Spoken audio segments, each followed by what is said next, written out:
Mateus 12, versículo 43 ao 45.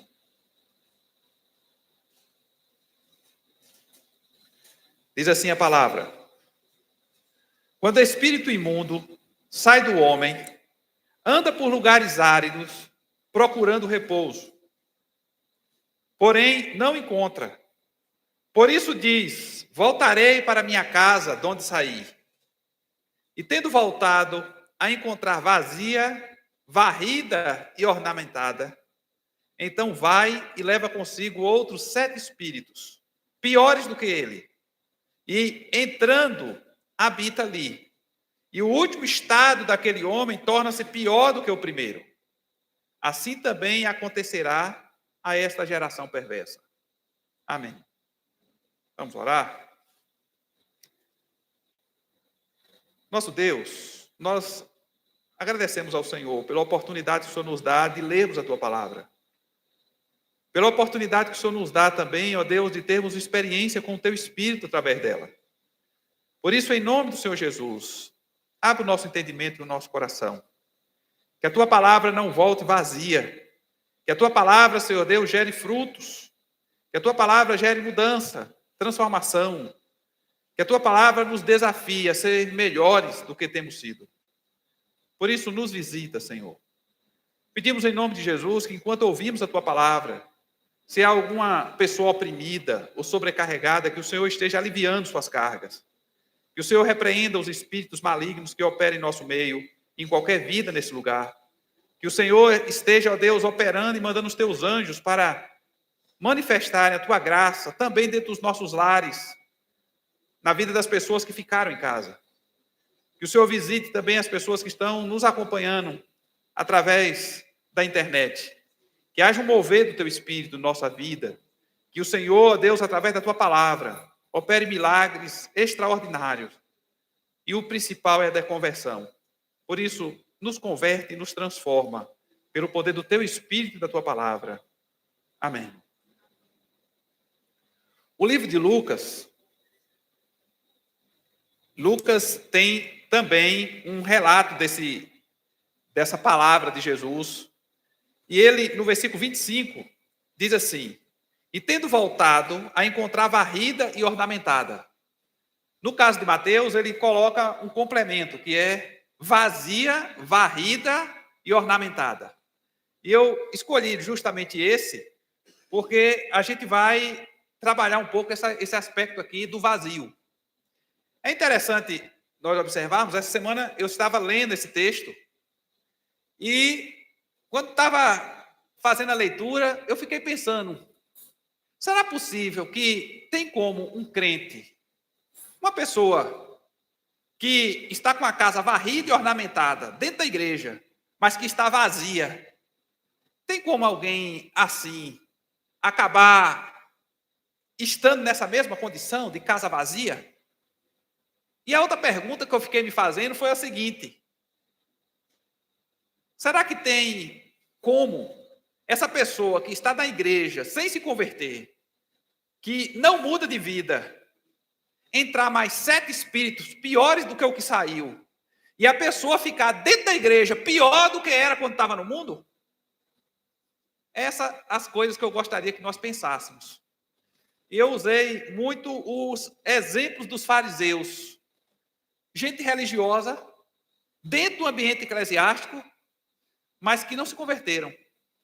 E o que foi que esses homens foram capazes de fazer, inclusive com o próprio Deus, quando se manifestou?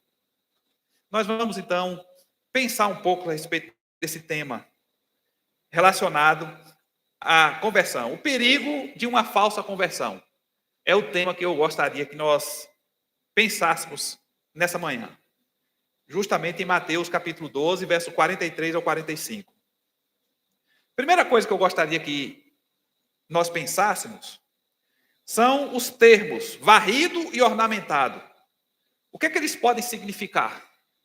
É a primeira coisa que nós precisamos entender para entendermos o texto. Primeiro significado de varrido e ornamentado. Varrido. O termo varrido sugere limpeza externa ou uma melhoria visível na vida da pessoa. é o que a gente pode observar da influência que, por exemplo, ouvir sermões pode trazer para a vida da pessoa. A pessoa vai vendo algumas coisas. Eu me lembro quando eu não era nem convertido, eu gostava de ler o livro de Provérbios. Porque Provérbios é extremamente prático para o nosso dia a dia.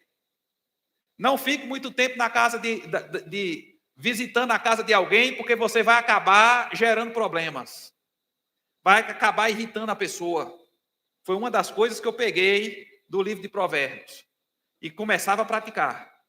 E ia examinando o comportamento que eu tinha em relação aos amigos.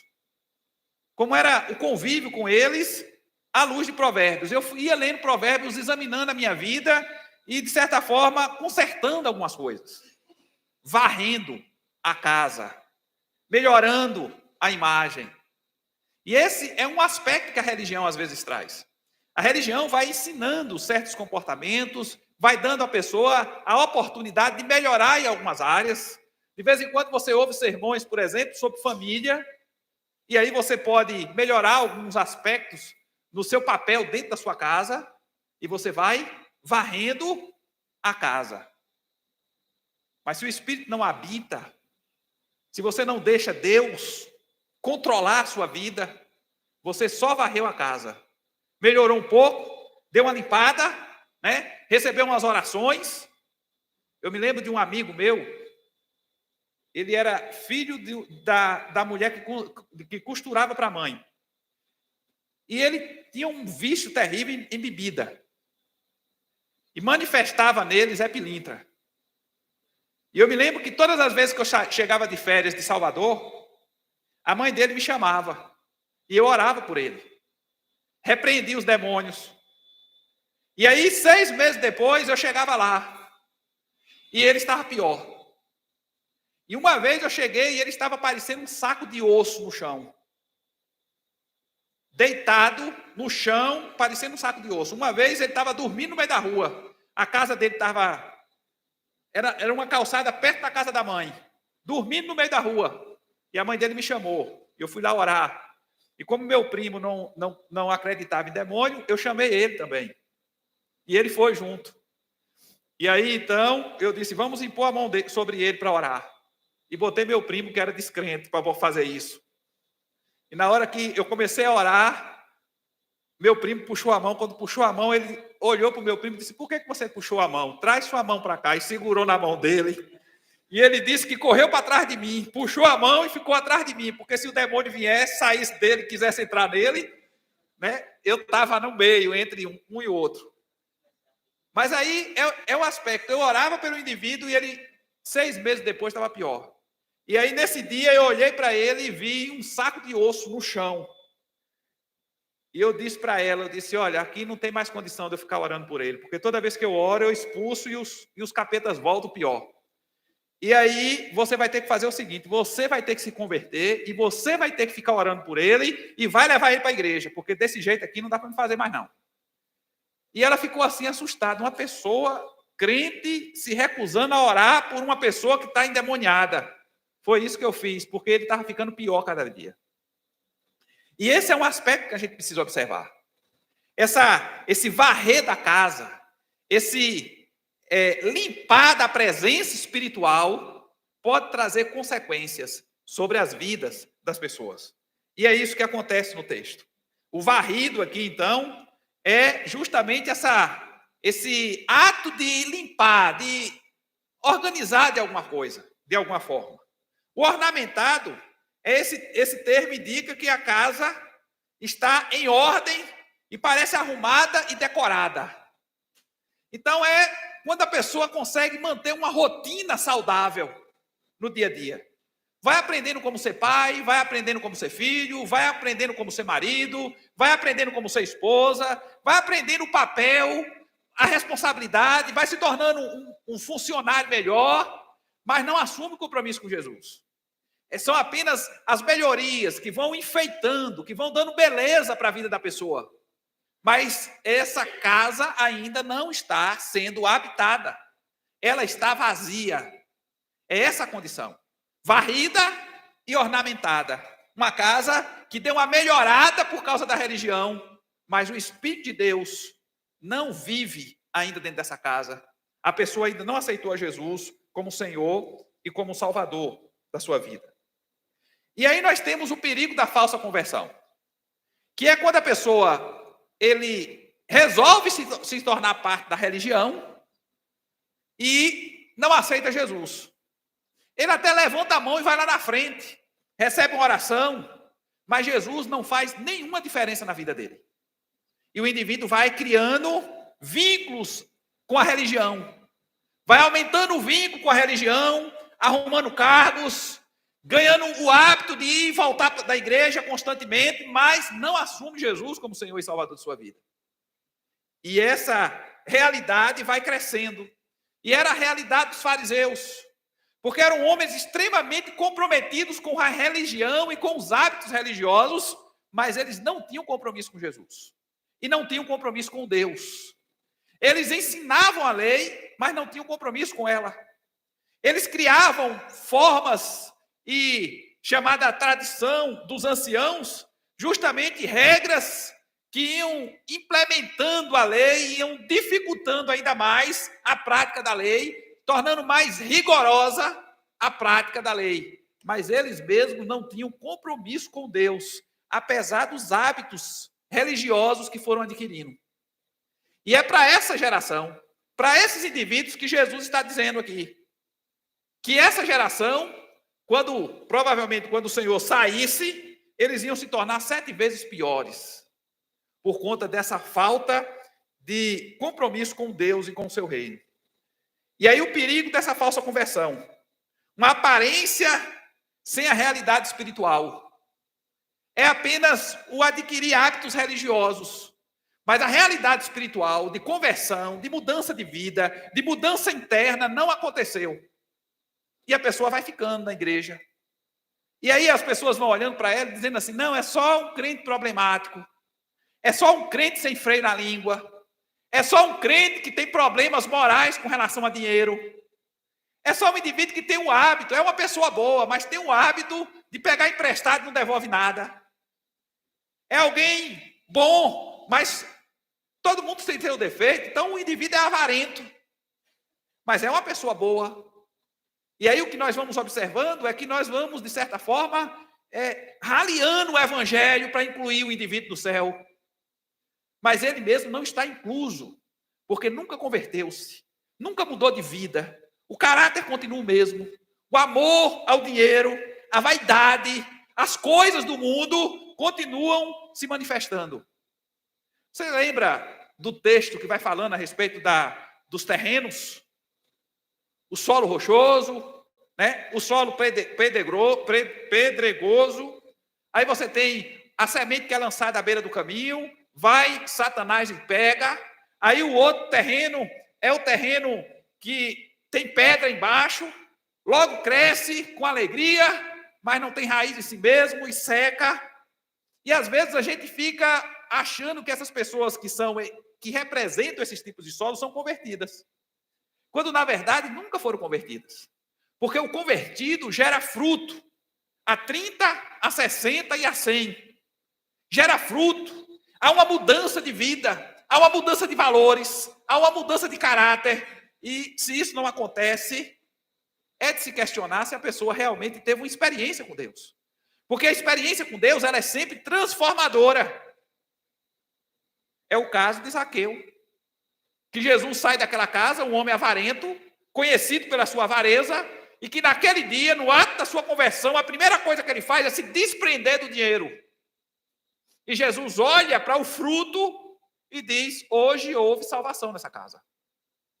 Porque é o fruto que vai se manifestando. E aí o que nós vemos, então, é essa casa que, embora foi varrida, limpou alguma coisa, embora está ornamentada, alguma coisa mudou, organizou-se a rotina do indivíduo de forma saudável, mas ainda continua sem o Espírito de Deus, dominando, controlando e transformando a vida da pessoa.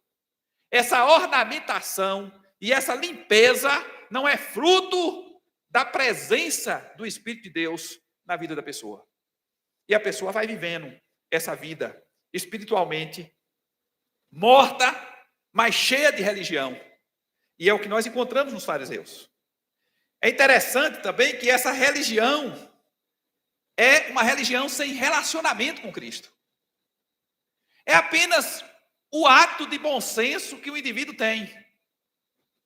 Eu me lembro quando eu comecei a ser influenciado para beber uísque com uns amigos. E eu fui para a rua, e na hora de voltar para casa, passei na casa do amigo que sempre tinha um uísque, peguei um copo, enchi, bebi.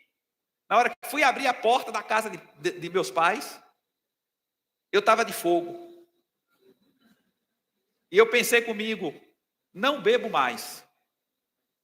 É só um ato de bom senso. Não tem nada a ver com o evangelho. Não tem nada a ver com Deus, com compromisso com Jesus.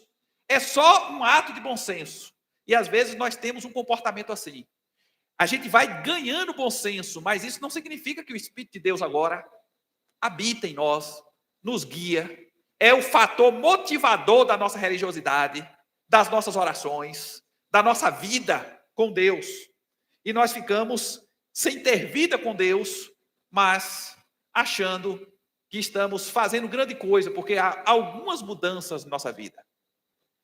Esse é o primeiro aspecto que eu gostaria que nós observássemos. O termo varrido e ornamentado pode significar uma falsa conversão.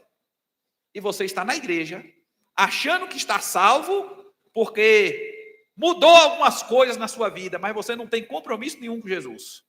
Jesus não reina na sua vida, não controla a sua língua, não controla a sua vida na área financeira, não controla os seus valores, não mudou a sua forma de tratar seus inimigos.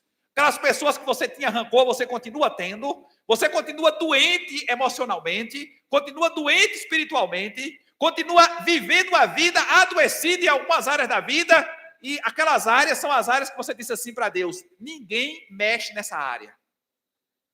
É o indivíduo que diz assim, eu sirvo a Deus, mas o meu braço direito não serve a Deus. Um ministro de louvor falando isso numa reunião de associação, ameaçando os outros com um facão. O braço direito dele não era crente, não. O resto do corpo todo era, só não o braço. Era essa a percepção do indivíduo. E aí o que o indivíduo tem? Muita religião e pouca vida com Jesus. Então, o primeiro termo, a primeira coisa que eu gostaria que nós observássemos era isso. Segunda coisa que eu quero observar. Quais as características de uma religiosidade sem um coração transformado? Como é que alguém desenvolve uma religiosidade sem ter o coração transformado? E nós temos aqui alguns aspectos, a maior parte deles associados com o testemunho de vida dos fariseus. Primeiro, hipocrisia religiosa. Mateus 23, versículo 27 ao 28, Jesus fala umas coisas aqui. Ai de vós, escribas e fariseus hipócritas, porque sois semelhantes aos sepulcros caiados, que por fora se mostram belos, varrido e ornamentado, mas interiormente estão cheios de ossos de mortos e de toda imundície. Assim também vós, exteriormente, pareceis justos aos homens, mas por dentro estáis cheios de hipocrisia e de iniquidade. E aí você tem aqui os indivíduos que estavam ensinando o povo a palavra de Deus, que estavam ditando as regras do que é que um cristão, ou de que é que alguém que quisesse servir a Deus deveria praticar. Jejuavam frequentemente. E por conta dessa roupagem religiosa, achavam que estavam salvos. Iam para a sinagoga certinho, não faziam nada no dia do Senhor. Religiosos que criaram regras rígidas, que era difícil das pessoas praticarem. Praticavam essas regras sem Deus no coração, sem vida com Deus. E aí Jesus olha para eles e Jesus sente a perversidade que estava operando dentro deles. E é interessante com relação à religiosidade. A gente vai vivendo uma vida de hipocrisia, a gente não percebe mais que é hipócrita. É como o mentiroso que mente, mente, mente, depois ele não sabe o que é verdade nem o que é mentira, de tanto que já contou mentira. E a gente vai vivendo nessa vida de hipocrisia. Essa é a primeira característica de uma falsa conversão. Hipocrisia religiosa. Na aparência de santidade e na falta de sinceridade. Mateus 12, 34 diz assim: raça de víboras, como podeis falar coisas boas sendo maus? Porque a boca fala do que está cheio o coração. Eu imagino que João Batista ficou um pouco confuso. Como é que vocês podem falar coisas boas, vocês sendo maus? O coração é mau, há uma perversidade operando dentro de vocês, mas a boca fala coisa contrária ao que existe no coração. A dissimulada, uma religiosidade dissimulada, pode gerar isso em nós. Então a gente precisa tomar cuidado com a hipocrisia religiosa, porque ela é um sinal claro de que uma falsa conversão se operou ali e de que salvação ainda não existe nessa casa. Segunda coisa, formalismo e ritualismo. A pessoa não tem o Espírito Santo como fator motivador para mudar a vida. O que é que ela vai fazendo? Criando regras e formalismos para expressar um compromisso que ela não tem na vida, nem no dia a dia. Aí você vê, às vezes, pessoas muito preocupadas com quantos erros de português uma pregação teve. Aí esses dias eu estava conversando com uma professora de português lá da escola. Dizia, eu queria que tu me arrumasse me indicasse uma gramática, porque eu já estou percebendo, assistindo meus vídeos, que eu tenho alguns erros de concordância, e eu queria ver se eu consigo melhorar. Ela disse, aí é o seguinte, erro de concordância pelo próprio português nosso, é difícil a gente não ter. E aí foi logo me aliviando, de certa forma. Mas me indicou uma gramática, eu dei uma olhada e de vez em quando vou consultá-la para ver se melhora alguns aspectos na minha concordância. Mas esse é acabei errando aqui falei e me perdi. Formalismo e ritualismo. Então, às vezes a pessoa está ali muito preocupada com quantas palavras erradas o pregador fala. Quantas desafinadas. Como é que pode botar uma pessoa que desafina na hora de cantar? E aí você olha para a pessoa e você diz assim, que pessoa comprometida com o dar o melhor para o Senhor. Mas o dar o melhor para o Senhor é só quando ela tem que cobrar dos outros. Porque na hora que ela tem que se cobrar, ela não tem nada de bom para dar para o Senhor. Na hora de resolver as coisas dentro dos princípios do Evangelho, no dia a dia, essa pessoa não tem compromisso nenhum. Porque o compromisso é só com esse formalismo e esse ritualismo que não refletem nada na vida e no compromisso da pessoa. ênfase em tradições humanas é o que Jesus acusa os fariseus.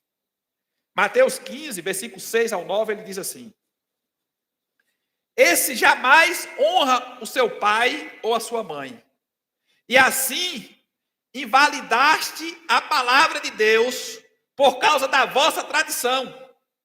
Hipócritas, bem profetizou Elias a vosso respeito, dizendo: este povo honra-me com os lábios, mas o seu coração está longe de mim. E em vão me adoram, ensinando doutrinas que são preceitos de homens. Em vão me adoram. Uma adoração vã é uma adoração que não é recebida, não cumpre o seu propósito. E aí o que nós encontramos então são os fariseus que davam mais importância às regras e às tradições feitas por homens do que ao espírito da lei. Eles não praticavam a lei. Quando tinha necessidade, quando interessava, eles davam um jeitinho de dar uma contornada na lei para poder viverem a vidinha porca, imunda e suja que eles viviam no dia a dia. E aí tem algumas coisas interessantes.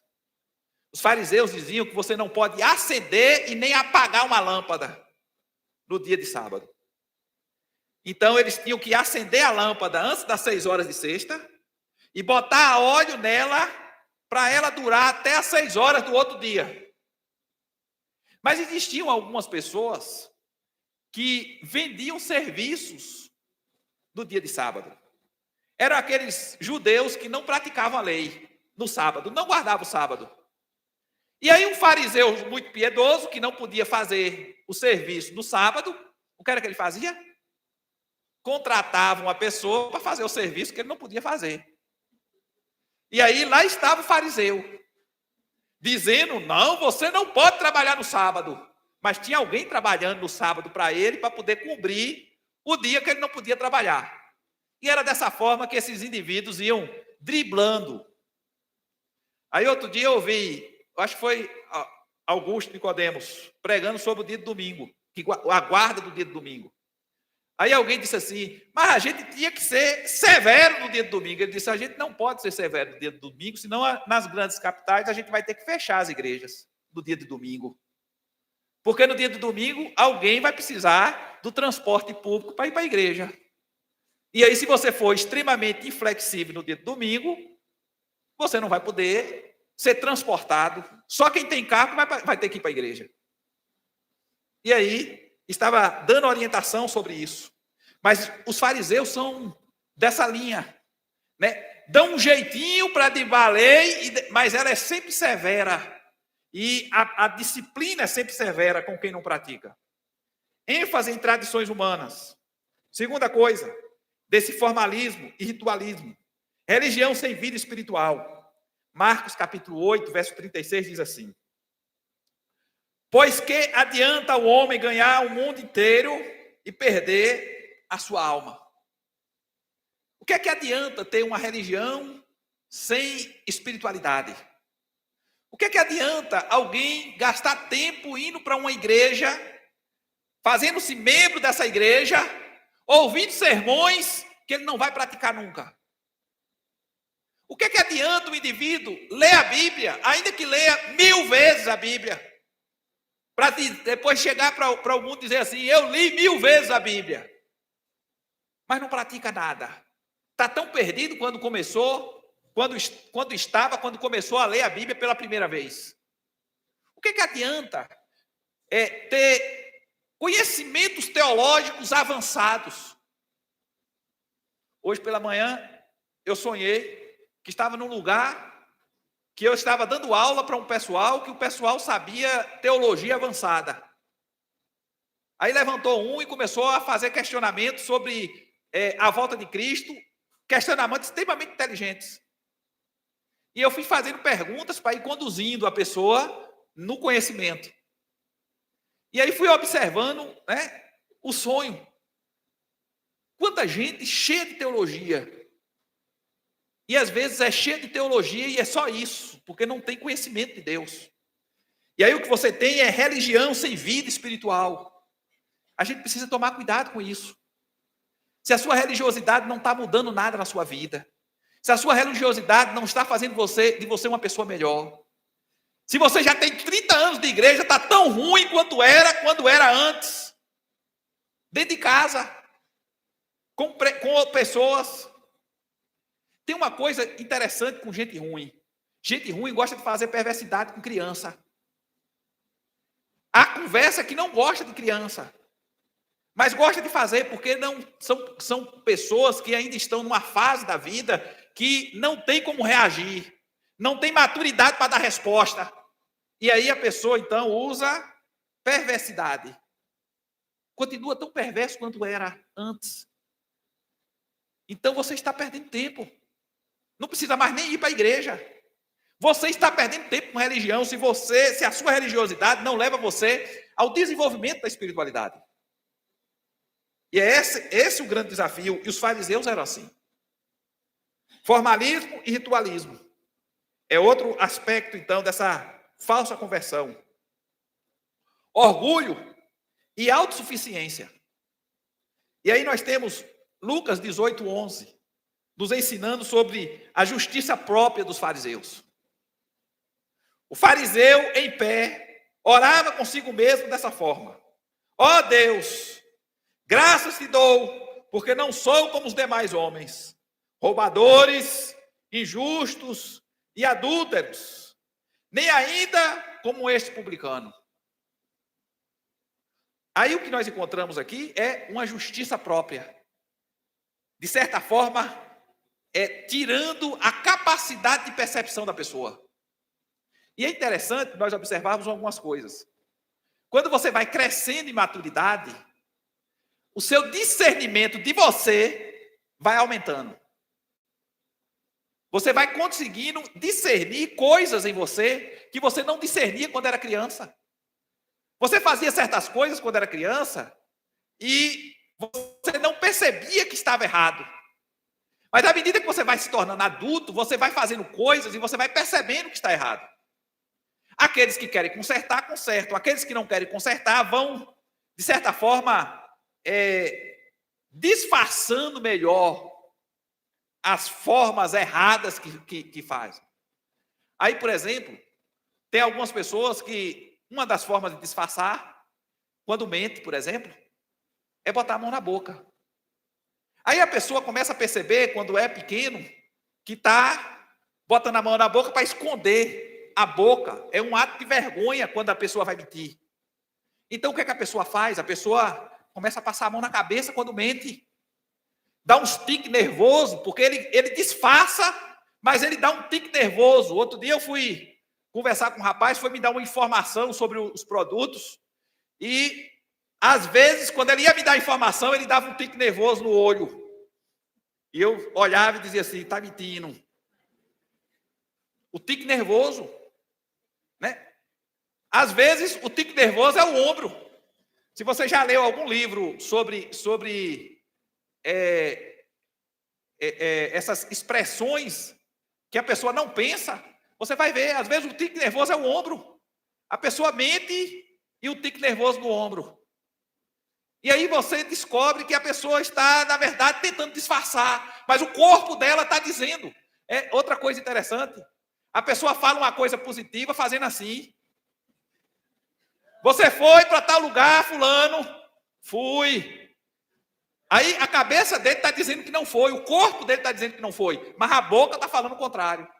E a gente vai, então, dessa forma, disfarçando. E a justiça própria vai se manifestando dessa forma, porque você vai arrumando formas de tentar justificar a sua falta de piedade. E vai arrumando essas formas, tentando disfarçar. E a gente precisa tomar cuidado com isso.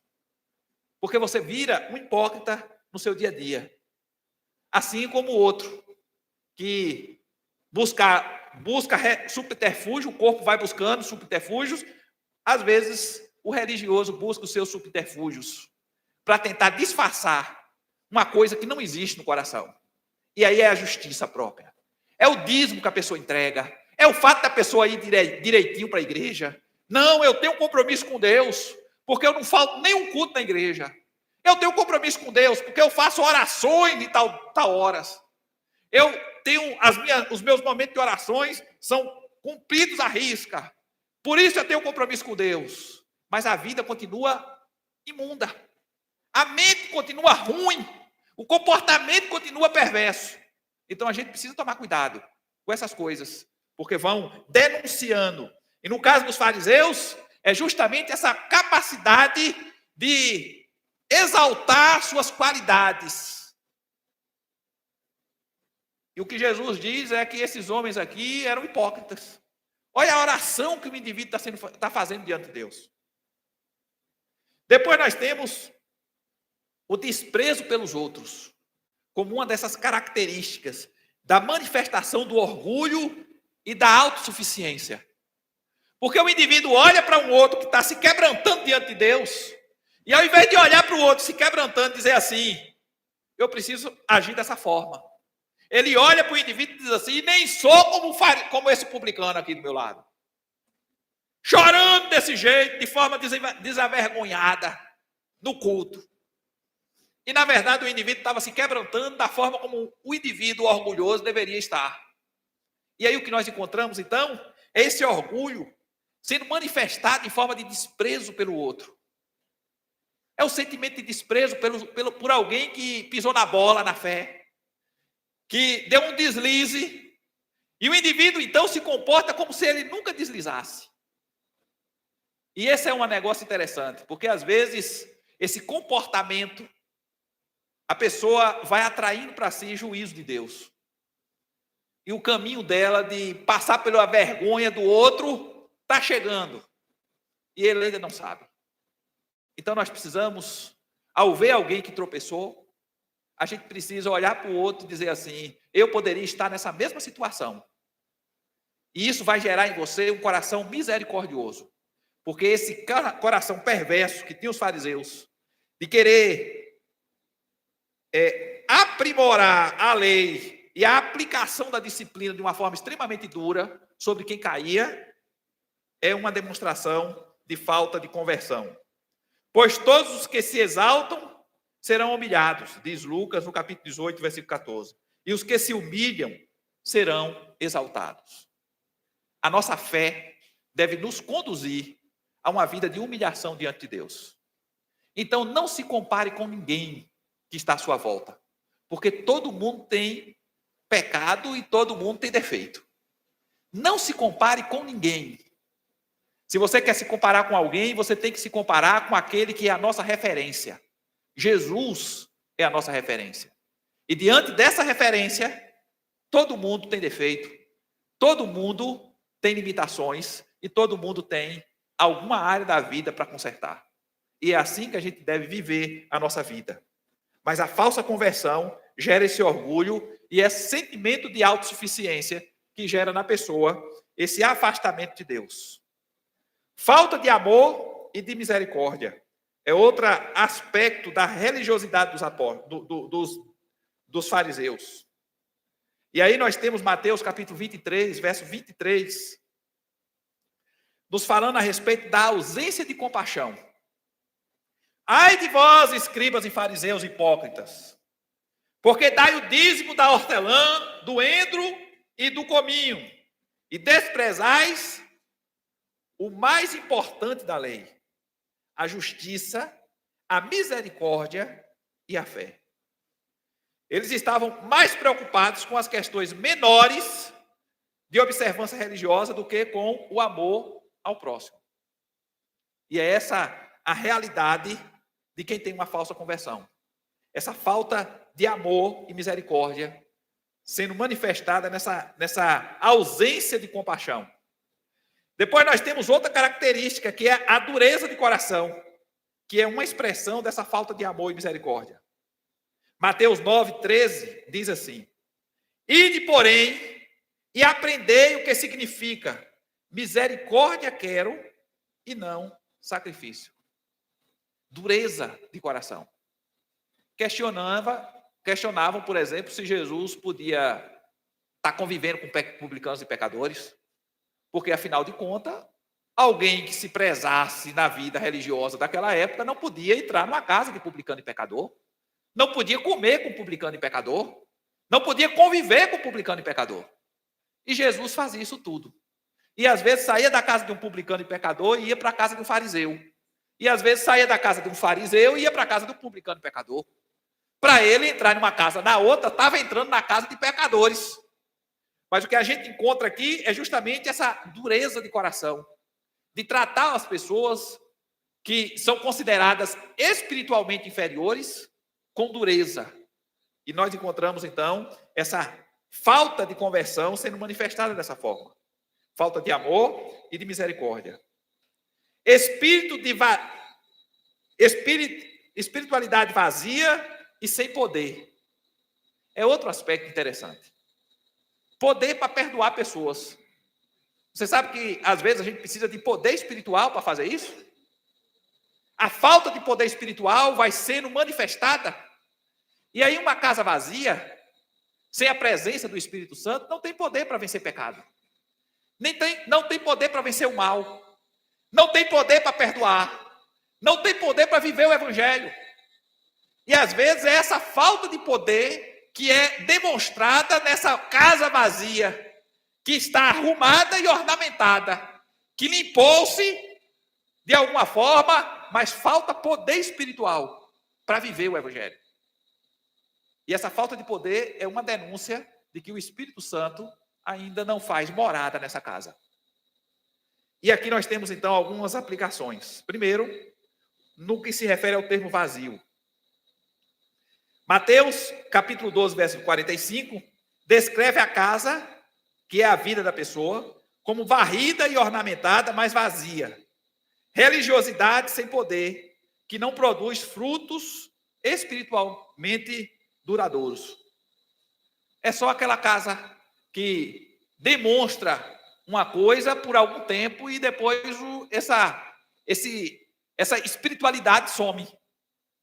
Uma espiritualidade que dura uma semana, que dura um acampamento. Não sei se você já percebeu, algumas pessoas que às vezes são assim, vão para o acampamento e fica naquele fervor no acampamento. Voltou do acampamento, acabou o fervor. Né? Aí o povo diz assim, não, é fogo de palha. Fogo de palha é uma denúncia de que alguma coisa errada na espiritualidade da pessoa está acontecendo. E você não pode ser o crente de acampamento em acampamento, de congresso em congresso. Só fica fervoroso quando vai para um congresso. Só fica fervoroso quando faz uma viagem para algum evento da igreja. Voltou, 2 dias depois, acabou o fervor, acabou a vontade de orar, acabou a vontade de ler a Bíblia, e a pessoa vai vivendo essa vidinha aí, sem poder espiritual. Tome cuidado com isso. Incapacidade de resistir ao mal. E o mal, aqui, no caso, é a presença espiritual. Tiago fala uma coisa interessante. Sujeitai-vos, portanto, a Deus, mas resisti ao diabo, e ele fugirá de vós. Como é que essa casa vai resistir ao diabo se ele está dentro dela?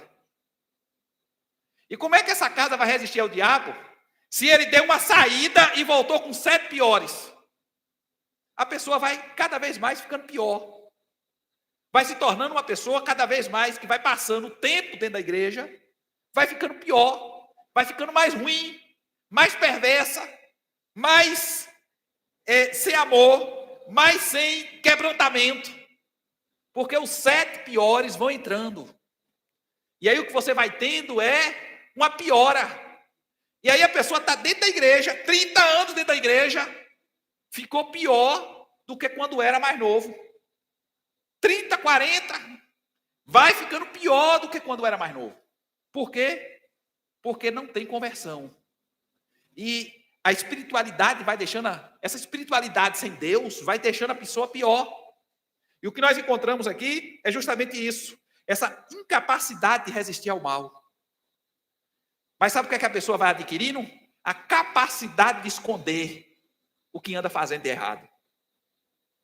Porque às vezes passa 20 anos dentro de uma igreja, nunca foi disciplinado.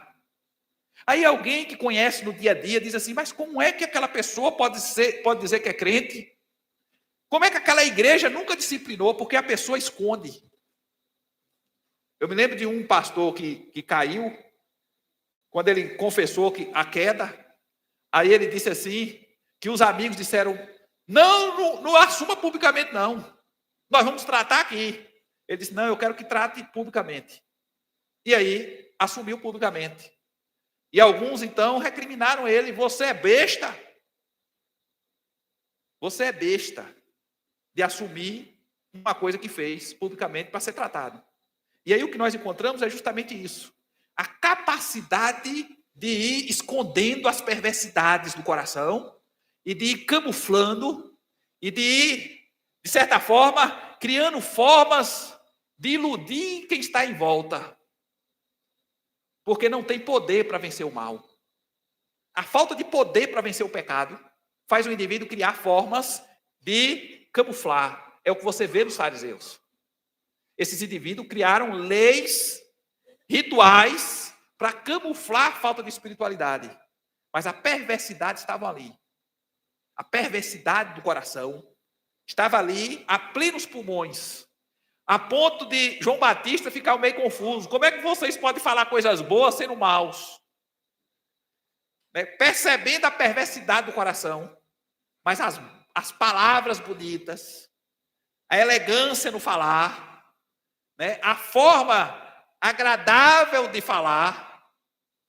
Outro dia eu estava conversando com uns crentes, veio um deputado aqui em Gameleira, quando eu estava em Gameleira, veio um deputado aqui em Gameleira, e ele tem uma memória extraordinária, e sabe falar assim de uma forma tão envolvente, que eu vi uns crentes que estavam lá, disse, rapaz, é uma pessoa tão boa, a gente fica com vontade de ficar o tempo todo em volta daquela pessoa. Mas a gente sabe que o indivíduo está enganando a gente, mas é tão bonzinho assim no falar, tão agradável no falar.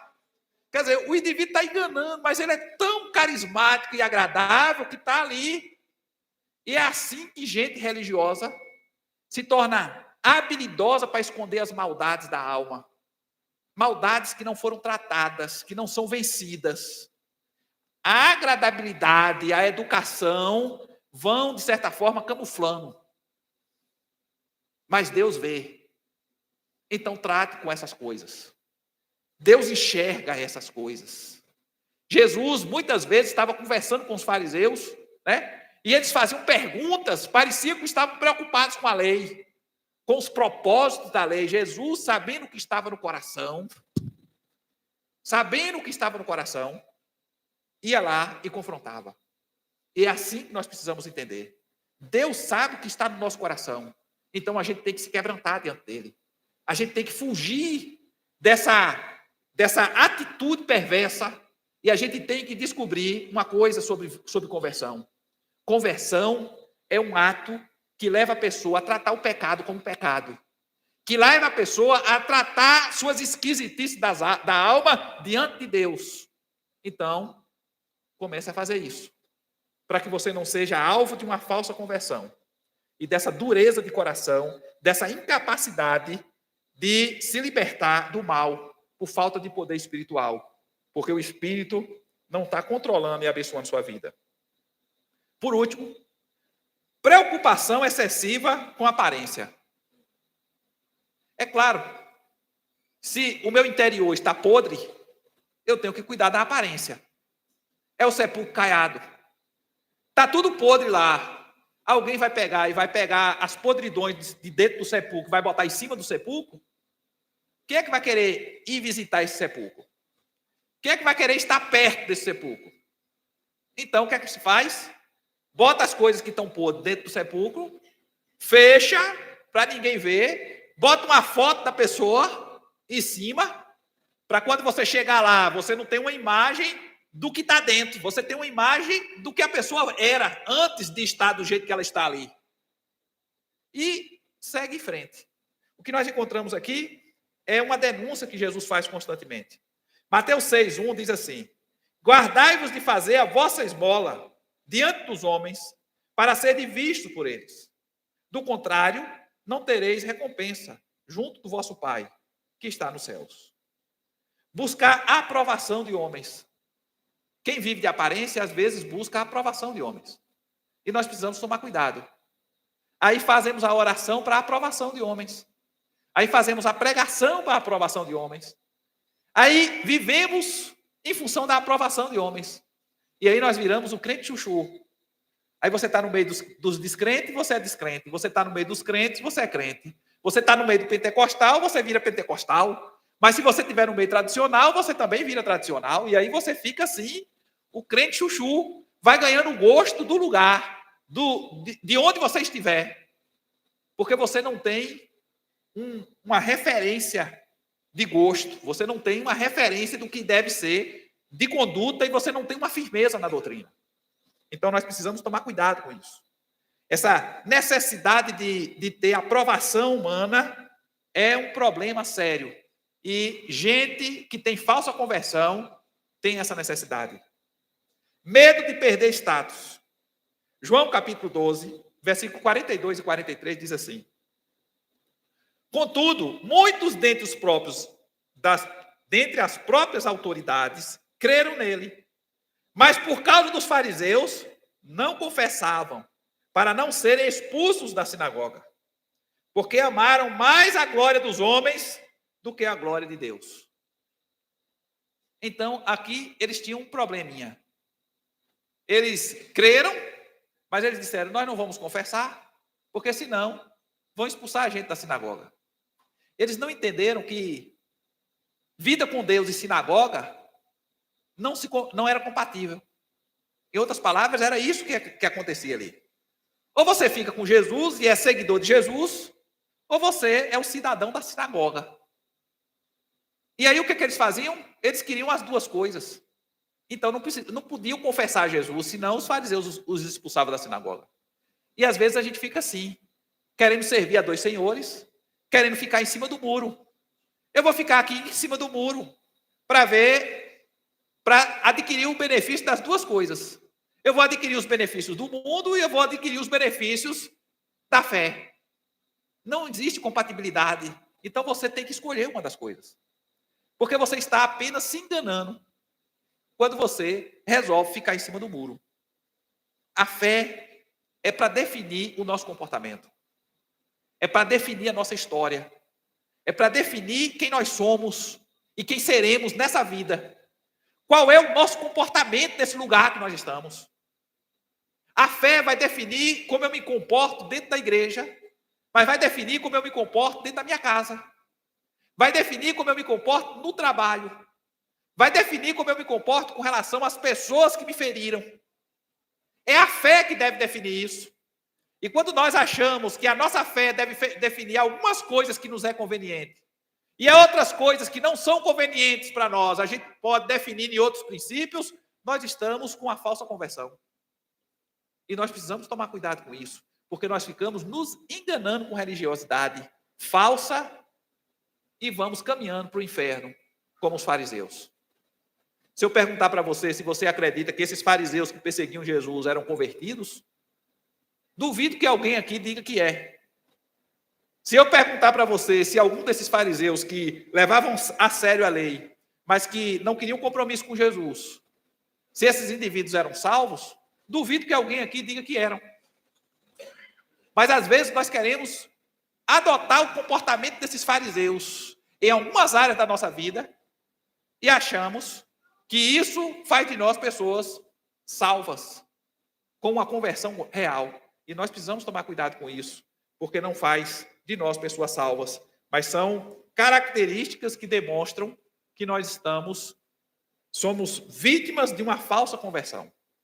Não importa quanto tempo você tem de igreja, não importa qual cargo você tenha na igreja, pode ser o pastor da igreja. Falsa conversão é falsa conversão. O inferno deve estar cheio de gente que passou por igreja. E o próprio Jesus diz que muitos que pregaram, que fizeram sinais, vão ter uma surpresa quando chegarem. Por quê? Porque ele vai dizer para eles, apartai-vos de mim, todos vós que praticais iniquidade. Então vamos tomar cuidado com a nossa vida e consertar o nosso comportamento. Vamos tomar cuidado com a nossa vida e fazer de nós pessoas preenchidas pelo Espírito de Deus, guiadas e orientadas pelo Espírito de Deus. E assim seguimos glorificando o nome do Senhor. Amém? Na próxima semana a gente termina isso aqui. Que ainda tinha uma coisinha. Eu vou só citar o tópico. Leva consigo outros 7 espíritos piores que eles, e o último estado se torna pior que o primeiro. Como essa afirmação se aplica a uma pessoa que experimentou uma falsa conversão e permanece membro de uma igreja, inclusive exercendo liderança? É uma pergunta que eu quero que você saia daqui pensando. O último estado se torna pior. Uma pessoa que esteve dentro de uma igreja, que se tornou liderança na igreja.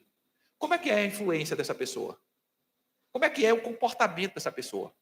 Como é que essa pessoa disputa cargos e funções dentro da igreja? O último estado se tornou pior, mas ela está dentro da igreja, nesse estado, com coisas piores acontecendo. Que Deus nos abençoe, derrame graça sobre nossas vidas e nos desafie sempre a vivermos de forma mais agradável à sua vontade.